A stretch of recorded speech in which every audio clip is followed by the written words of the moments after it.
Assalamualaikum warahmatullahi wabarakatuh. Nah, perkenalkan, nama saya Muhammad Fadilah. Saya berasal dari program studi Pendidikan Matematika, Fakultas Keguruan, dan Ilmu Pendidikan Universitas Lambung Mangkurat. Nah, pada kesempatan kali ini, saya akan melakukan wawancara tuh. Nah, sekarang saya berada di Desa Penggalaman, Kecamatan Mertapura Barat ya. Nah, saya akan mencari-cari narasumber itu. Tunggu saja kelanjutannya ya. Halo teman-teman, nah kali ini saya sudah mendapatkan nih narasumbernya, yaitu kakek yang bernama Mansa, umur 73 tahun. Ia adalah pekerjaan Batani. Nah, kakek ulun izin bertanya ya terkait tentang lahan basah. Jadi langsung saja kita masuk ke pertanyaan pertama, yaitu menurut kakek nih, lahan basah itu apa sih? Lahan basah itu, kalau lahan basah itu artinya banyunya nang sadang kalau lahan basah. Nah itu tidak terlalu dalam, tidak terlalu surut. Nah itu lahan basah, artinya dapat dipergunakan untuk menanam padi. Nah, pertanyaan kedua nih, menurut kakek apa sih tantangan mengelola lahan basah itu? Tantangannya kalau mengelola lahan basah itu kadang-kadang kebanyakan cuaca panas. Jadi kalau panas itu karena lahan basah itu banyunya cepat kering.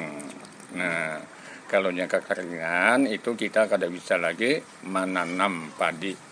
Nah, Terus pertanyaan selanjutnya nih, menurut Pian nih kek, apa sih upaya supaya tantangan tadi itu bisa selesai gitu nah? Nah, upaya menekan tantangan supaya bisa kita mengatasi kalau menghadap musim kemarau, musim panas, itu segala saluran-saluran yang ada atau sungai-sungai itu harus ditutup, dibendung supaya airnya itu tidak cepat kering. Nah, lawan jadinya kita supaya dapat menyawah itu dengan jarak cepat bisa selesai bertanam. Nah, pertanyaan terakhir nih kek, menurut Pian, apa saran Pian untuk pemerintah supaya lebih memperhatikan lahan basah di sekitar kita ini? Nah, jadi harapan kami kepada pemerintah, karena di lahan ini ada sudah proyek irigasi riam kanan yang itu fungsinya itu untuk mengaliri tanah persawahan yang ada di desa kita ini.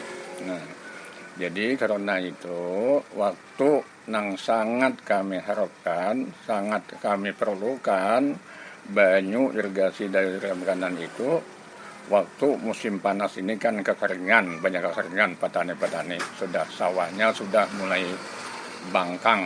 Nah, karena airnya kadada, padahal itu kalau dibukakan itu bagi bagian apa? Artinya bagian yang terkait itu bisa menyalurkan kepada petani-petani yang memerlukan itu air. Itu aja yang kami harapkan supaya kami itu bisa tahun ini menyawah dengan apa? Dengan bibit unggul. Jadi kami kada ada lagi memanfaatkan bibit lokal karena sudah musimnya sudah kepipit. Nah, itu aja yang kami harapkan dari pemerintah. Nah, baik Kai, terima kasih banyak lah atas ketersediaan waktunya gitu, ulun wawancarai. Sekian wawancara kali ini, terima kasih. Bye-bye. Nah, kali ini saya kedatangan narasumber kedua. Siapa ibu namanya? Nama saya Eka, umur saya 30 tahun. Saya guru di SDN Penggalaman 2. Oh ya. Nah, ibu saya izin mewawancarai ya terkait tentang lahan basah. Nah, jadi langsung saja masuk ke pertanyaan pertama, yaitu menurut ibu nih, apa sih lahan basah itu? Lahan basah itu adalah lahan yang diairi oleh air yang dangkal seperti sawah. Oh, gitu. Nah, untuk pertanyaan selanjutnya, menurut ibu nih, apa sih peran lahan basah terhadap lingkungan sekitar? Peran lahan basah itu sangat banyak untuk lingkungan sekitar. Seperti halnya sawah, kita untuk tempat menanam padi, kita tahu sendiri padi itu dia akan menghasilkan beras untuk makanan sehari-hari. Jadi lahan basah itu sangat penting untuk kehidupan kita sehari-hari.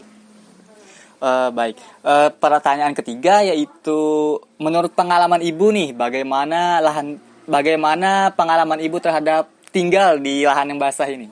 Pengalaman saya tinggal di lahan basah adalah sangat-sangat menguntungkan untuk kehidupan kita sehari-hari, di mana lahan basah itu sangat penting untuk tempat kita menanam makanan kita sehari-hari seperti padi, singkong, dan lain-lain, sehingga untuk menghemat pengeluaran kita bisa mengambil makanan sehari-hari kita dari lahan basah tersebut.